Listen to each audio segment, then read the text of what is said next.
What up, what up? It's HOG. Back with another topic, back with another video. So the title of it is gonna be gas prices are going through the roof because of this war.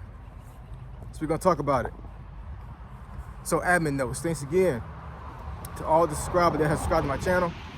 I endeavor to keep pushing the videos out to give you leverage to better sales. Let's get into it. So why do I say, or why do I think that gas prices are gonna go through the roof? Because of this war. So technically there's not officially a war yet. Well, today is March 4th for 2026. My birthday was yesterday. So appreciate all you guys. Wish me happy birthday. I really do appreciate it. But a couple days ago, America struck Iran, right? And anybody that's watching this in real time understand what I'm talking about. It's been all over the news. You know, things are still going on right now. You know what I'm saying? It wasn't just one strike. It was a whole bunch of things going on. I read one report that Iran hit 14 different countries the day after we hit them, right? So it's not a game, man. It's not a game at all. And you know, prayers to everybody that's been affected by this war. Whether they've been injured, families have lost loved ones because of this pending war. The economy is about to, I don't know if it's about to break or it's about to boost. I have no idea. You know what I'm saying? Like sometimes war can have a funny effect on the economy. What I want to talk about today is actual gas prices, right? As far as like, you know, gas, petroleum, stuff you put in your car. This for like 2008, man. Because 2008 was the Great Recession. If anybody, you know, actually lived through that, and of course that was a really bad time when it came to the economy. One of the worst times in American history, as far as the way the economy was, where folks were walking away from homes, folks were losing jobs, all these other things, right? But one thing I really remember out of all of that was being in Georgia and paying over $4 a gallon for gas in 2008. Now, of course, we got to factor in inflation and all these other things, right?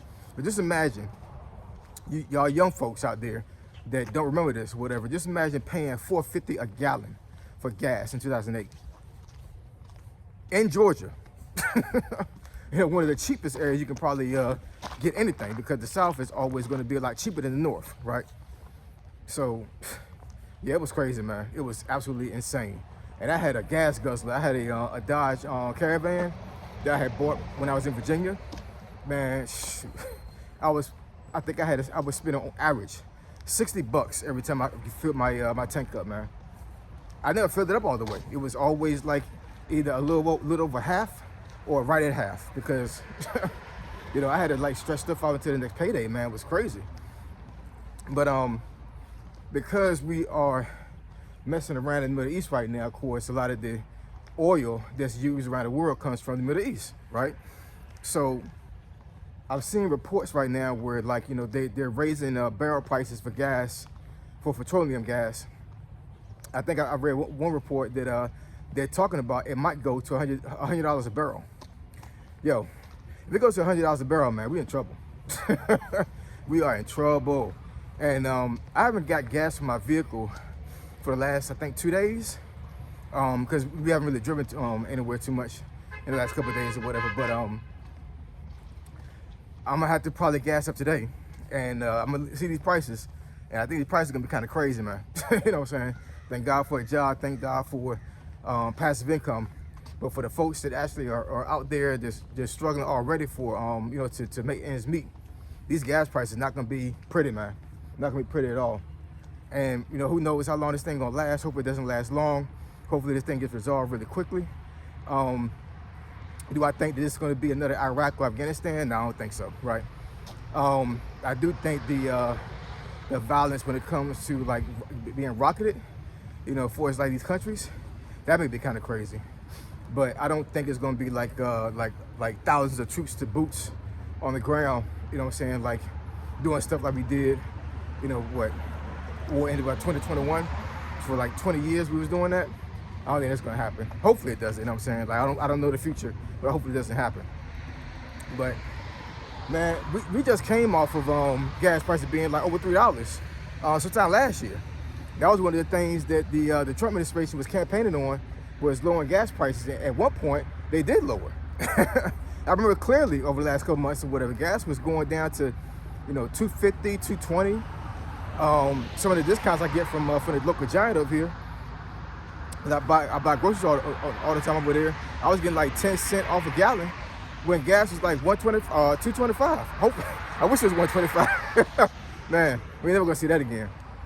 But yeah, man, gas prices are going through the roof, and I don't know if this is going to boost the electric car economy. Maybe not. I'm not exactly sure. You know what I'm saying? But electric car industry is going to be kind of crazy anyway to begin with, because the electrical grid that we have right now in America is going to be affected really big because of these data centers and some other things going on as well. But if you got a gas guzzler right now, pause. When it comes to gas, I'm telling you, man, y'all need to start stockpiling now. Get one of those containers that you can use to put gas in, and conserve your gas, man. You know what I'm saying? Like, find alternate ways to travel. I go to DC every single day, Monday through Friday, to go to work. I don't drive. I take the train, man. And that's convenient for me because it allows me to rest. It allows me not to use gas, all these other things. And I know there's a lot of folks out there that work in situations where they can't use a train. They can't use, your typical bus to get to work. But we got to find ways to mitigate costs, man. You know what I'm saying? When we get in a situation like this in America, where we have things that raise in price when it comes to eggs, when it comes to gas, when it comes to just everyday things that we have to use and have to buy every single day or every other day to survive. There's nothing you can really do about that. You know what I'm saying? Like, you can get up here and complain about gas prices going through the roof and all these other things. I'm not complaining. I'm just speaking facts. But I can't complain about it because there's nothing I can do about it other than navigate it. You know what I'm saying? Because what are you gonna do? Not drive? You know what I'm saying? We got to drive to work, man. We got to drive to take our kids to school. We got to drive to appointments. We got to drive around in certain areas, because a lot of folks I know around here where I live at is really rural. You can't walk nowhere for the most part. I'm in downtown right now, so of course there's sidewalks, things that nature. But once I go to my home, once I leave my neighborhood, there's no sidewalks, man, like at all.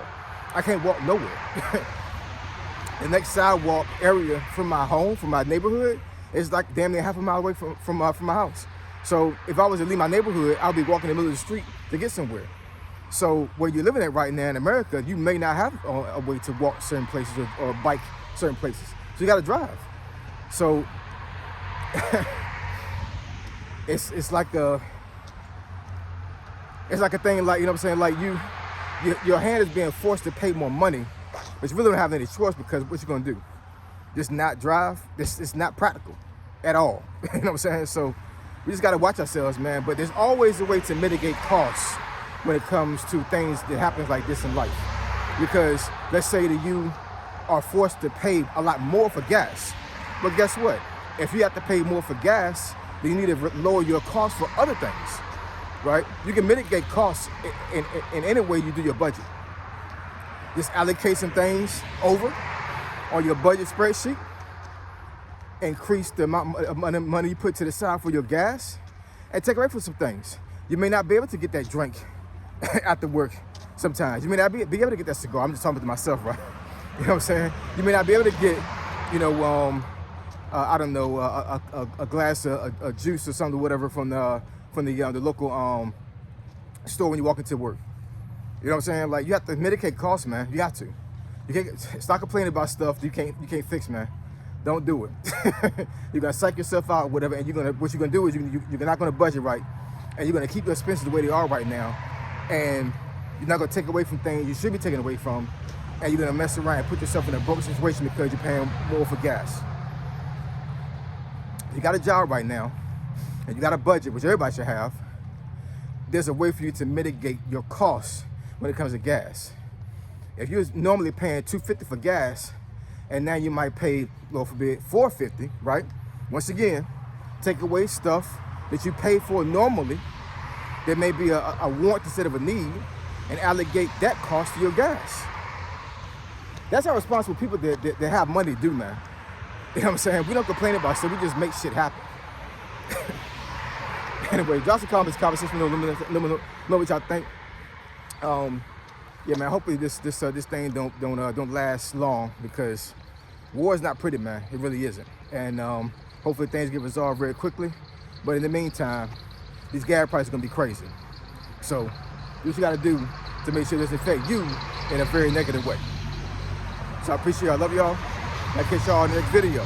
Say so G, signing out. I'm gone.